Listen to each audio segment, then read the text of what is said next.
मंदिर से झाके महारानी हमार दुल्हनावता। मंदिर से झाके महारानी हमार दुल्हनावता। मैया के पूजा मनोहरिया जाने, मैया के पूजा मनोहरिया जाने। गजला के करे तैयारी हमार दुल्हनावता।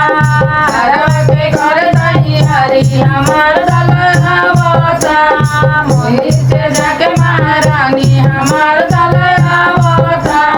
मंदिर से झाके महारानी हमार दुल्हनावता।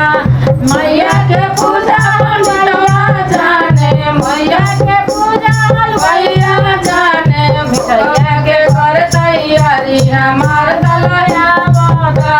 भोगवा के कर तैयारी हमार दुल्हनावता।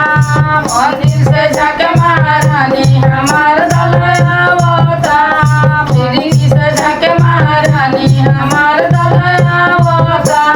मैया के पूजा पंडितवा जाने, मैया के पूजा पंडितवा जाने। पुतिया के करे तैयारी हमार दुल्हनावता। पुतिया के करे तैयारी हमार दुल्हनावता। मंदिर से झाके महारानी हमार दुल्हनावता। मंदिर से झाके महारानी हमार दुल्हनावता।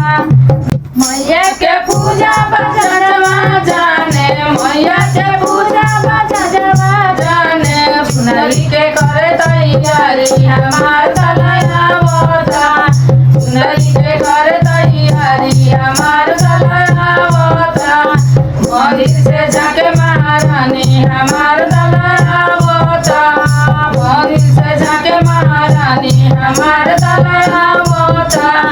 मैया के पूजा सोनरवा जाने, मैया के पूजा सोनरवा जाने।